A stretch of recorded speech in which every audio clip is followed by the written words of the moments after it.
Hello everyone, today I'm here to do a book review, and the book I'll be talking about today is Six of Crows by Leigh Bardurgo. So it's safe to say that I am behind on the times of this duology. Last book in the duology, Kingdom, just came out last month, and I have now decided a year later, I think at least, I decided to pick this book up, and I'm very glad I did. If you don't know what Six of Crows is about, this is going to be a non-spoiler review, so I'm basically just going to tell you what it's about, what I thought about it, my overall rating, and let's just hop right on in. So this is the first book in her duology, so if you don't like super long series, this is the perfect book for you because it's only 2 books and you're done.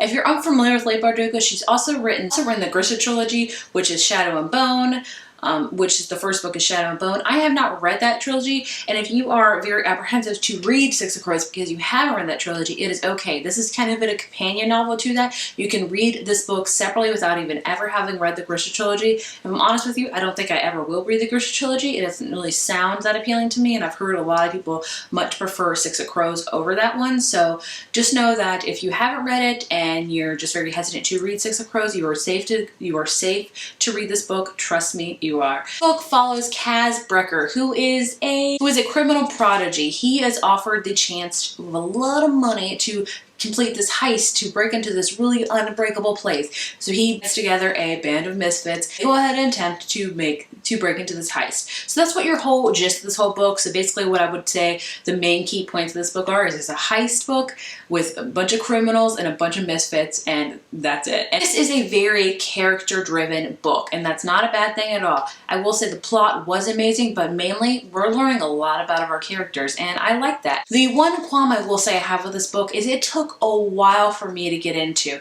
I was hesitant to go to this book because it's very popular. I'm sure you have heard of it. Everyone has read it. I felt very behind the times on it, and I really wanted to read it, but I was afraid if I read it, I wouldn't like it as much as everybody. But that's not to say that I didn't, but it took me a while to get into this book. It took me, I'd say, at least 150 pages for it to get really interesting for me. And after those 150 pages, I really got into it. I really started reading it fast because I was very interested. So the reason why those first 150 pages were kind of slow is we're introducing a lot of characters and their backstories for you to figure out who they are and why they are the way they are, pretty much. And we have 6 characters in this book, so that's a lot, but it does not take away from this novel at all. I really loved learning each one of the characters' backstories and how they came to be, and why they're participating in this heist. So like I said, this is a very character-driven book. So if you really love character-driven books, this is definitely a book for you. And if you also love heist books, this is definitely a great book for you because I love the heist part, and I love that this doesn't have a ton of romance. I feel like kind of at the end everyone was kind of paired together, so I was like, but I didn't necessarily hate that, but I liked that there wasn't an overall like huge emphasis on romance. This is basically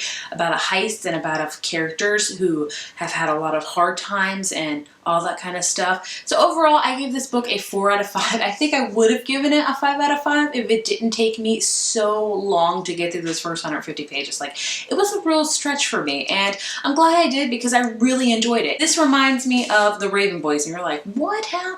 Only reason because these books both took a long time for me to get into, but once I got into them, I got into them. And this is one of my favorite series, if you guys know. I love this series so much, but the first half of this first book is very tough to read, and I feel like the same goes with Six of Crows. So I'm very excited to get to Crooked Kingdom and see where it all happens, and I think I'll immediately be into that because I already know a lot about it and we don't have to do so much backstory, and I know we're probably going to get a ton of backstory in that, but I'm okay with that because I love learning about each of these characters, and I can't even say I have a favorite one because I really loved reading about them all. I thought they were all dynamic and they each brought something different to the plot, and that was very diverse, and I really just enjoyed it, and I love the magic elements in this, and it's just so very awesome. Like I said, I did really enjoy it. Don't be fooled by the 4 out of 5. I think I have to be honest with my ratings, and it wasn't a full 5 out of 5 because of those first 150 pages, but that's not to say I didn't hate it. It just took me a while to get into it. But once I got into it, I was hooked, and I needed more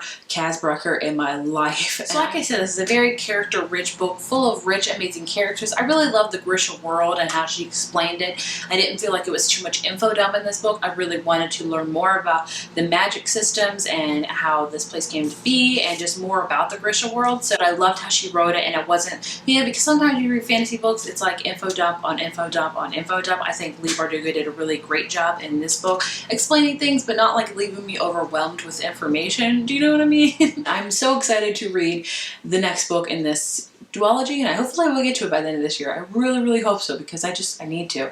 If you have read this book, please let me know what you thought of it. I know this is a lot of people's favorites, like a lot of people's favorites, and I can 100% see why. See characters that really, really make this novel amazing, and I can't wait to see what they are going to be up to next in the next book, because I'm sure they're going to be up to a bunch of misfits and a lot of insane things as they were in this book, because it was just awesome. If you read this book, please let me know your thoughts and opinions down below. Who's your favorite character? What do you think is going to happen in the next book? Do not spoil Crooked Kingdom for me, because I have not read it yet. I do not want to be spoiled. Please don't spoil. If you have not read Six of Crows, definitely give it a chance. Just know that it starts off kind of slow, but you know, just get through that slowness, and you'll be rewarded with a great, awesome heist story, rich, full of characters. Trust me. If you like this video, be sure to give it a thumbs up and hit subscribe, and I will see you in my next one.